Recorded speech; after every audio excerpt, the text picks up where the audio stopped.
Assalamualaikum warahmatullahi wabarakatuh. Perkenalkan, nama saya Lala Sapitri dari kelas BKB 2 dengan NIM 2201345. Saya akan membahas tentang psikologi pembelajaran, yang mana ada definisi dari psikologi pembelajaran, yaitu studi tentang proses belajar dan faktor-faktor yang mempengaruhi proses belajar.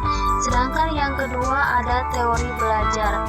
Dari teori belajar ini ada yang namanya teori behaviorisme, terus ada kognitif, konstruktivisme, dan humanistik. Ada juga faktor-faktor yang mempengaruhi proses belajar, yaitu ada faktor internal yang meliputi motivasi, minat, dan kemampuan. Terus juga ada faktor eksternal yang meliputi tentang lingkungan, guru, dan kurikulum.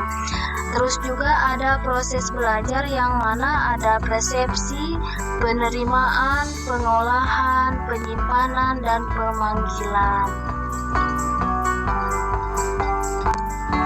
Baik, ada kurikulum pembelajaran, yang mana definisi dari kurikulum pembelajaran ini yaitu rencana pembelajaran yang sistematis dan terstruktur.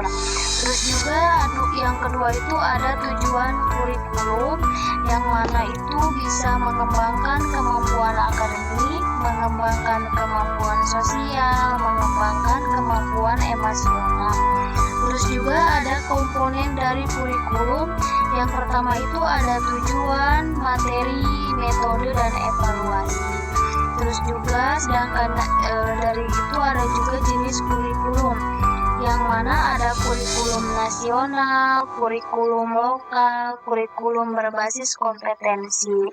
Terus juga yang ini ada juga dari prinsip-prinsip kurikulum, yang mana ada relevansi, efektivitas, efisiensi, keterpaduan, dan juga yang terakhir ada keterlibatan. Selanjutnya, integrasi psikologi dan kurikulum, yang mana ada penerapan teori belajar dalam kurikulum, yaitu menggunakan metode pembelajaran yang sesuai dengan teori belajar.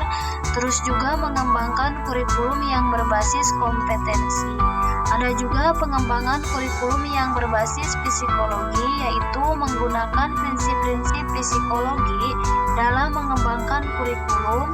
Terus juga mengembangkan kurikulum yang sesuai dengan kebutuhan siswa. Terus juga di sini ada evaluasi kurikulum. Dari evaluasi kurikulum ini yaitu menggunakan metode evaluasi yang sesuai dengan tujuan kurikulum, dan ada juga mengembangkan instrumen evaluasi yang valid dan reliable. Ada komponen psikologi dalam kurikulum, yang mana yang pertama ada tujuan pembelajaran. Tujuan pembelajaran ini yaitu mengembangkan kemampuan akademik, sosial, dan emosional.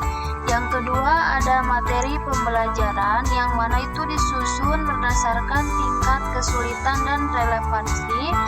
Selanjutnya yang ketiga ada metode pembelajaran, yaitu menggunakan metode yang variatif seperti diskusi, praktikum, atau proyek.